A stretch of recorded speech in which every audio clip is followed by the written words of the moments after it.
I wanted to thank, even as a majority leader concludes his submission, thank him for the parts of his contribution that, well, let me just leave it there, for his contribution. And the information that I would like to give him, and of course to the House, is that he's very well aware that solutions are being offered by many members of Parliament across board from both houses. Even I personally have gotten in touch with the good majority leader, asking for audience, seeking audience with him to discuss matters, especially of persons with disabilities, of youth, of women, so that he can listen on a one-on-one basis. Not just back and forth here on the floor of the House, everyone is busy and everyone is walking out, in and out. I wanted his unequivocal attention so that he can hear the issues of persons with disabilities, which is the mandated group, or special interest group that I have been put here to represent. And unfortunately, 1 year on, we have not met. I know he's a very busy man. I understand. Sky team folk, of course, are very busy.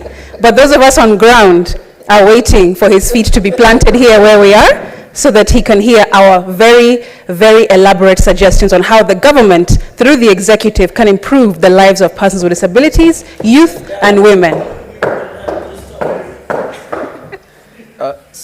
Majority Leader. Thank you, Mr. Speaker. I am guided. Mr. Speaker, I was to attend the launch of Senator Crystal Asige's album launch, but I sent Senator Cherargei instead to represent me, and I have seen his videos dancing and ably responding to the positive vibes. I want to assure my good friend Senator Asige that now that I have concluded my remarks, I will move over to sit next to her and grant her 1 hour, if she has the time, 2 hours, or even the entire evening, Mr. Speaker, to listen to the proposals that she's making. Senator Oburu Oginga. Yeah, thank you, Mr. Speaker.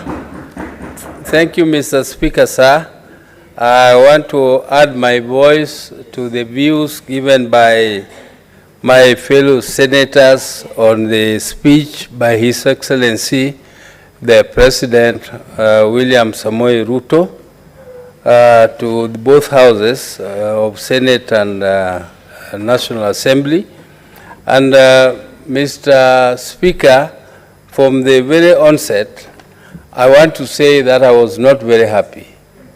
Mr. Speaker, I was not very happy because I did not get what I wanted to get from the President. Mr. Speaker, I expected the President to address the issue which the majority leader is saying should not bother us, which is the cost of living.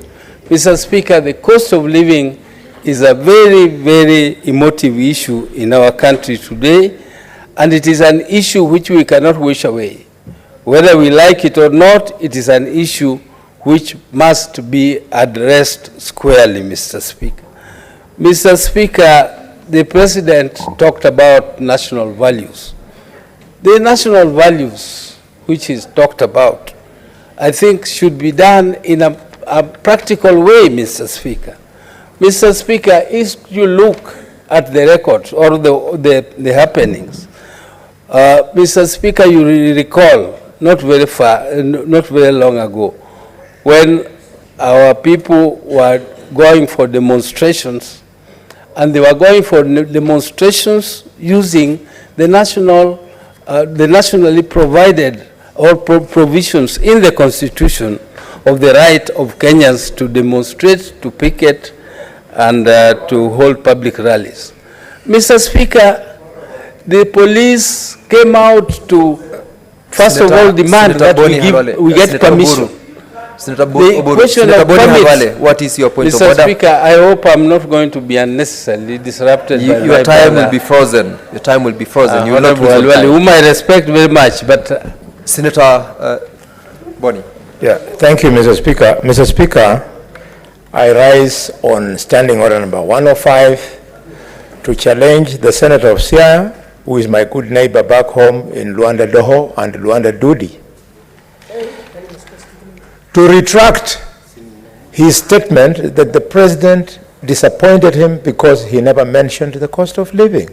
Mr. Speaker, is in order, knowing that in bullet 15, bullet 16, 17, 18, 19, and 20, the president was talking about, and more specifically, Mr. Speaker, sir, the president told the country that he has established 22 new fish landing sites in the counties of the Lake region and the coast. Is he in order, Mr. Speaker? And went further to say that he has established management units and cooperatives and hatcheries, especially, Mr. Speaker, a hatchery at Kabonyo and Shimoni. Is he in order to mislead the public? Senator Oburu, Mr. Speaker, sir, I'm asking my brother, Honorable Halwale, to be patient with me so that I can finish what I'm saying. Mr. Speaker, I did not say that he did not mention about the cost of living. What I'm saying is that he did not offer any solutions, which in my view, in Halwale's views, he offered them. In my own view, he did not. In my own view, he did not at all, Mr. Speaker, because those things he's talking about, like those beaches, the what, you know, Mr. Speaker, you don't transform abyss management unit into a cooperative and you say you have helped the people.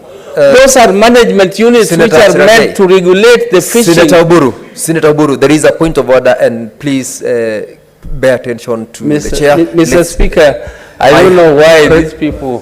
Proceed. Mr. Speaker, sir, I'm standing under standing order number 98.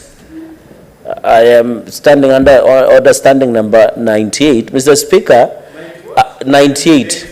Mr. Speaker, you had given direction, and I want to say you need to use your powers of standing order 121.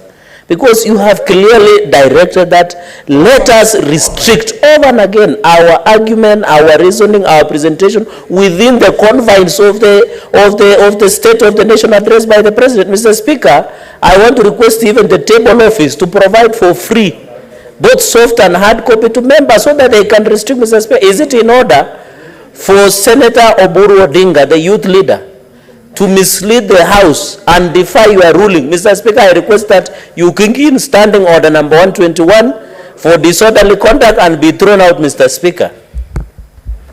Senator Oburu, and listen to the chair, Senator Oburu.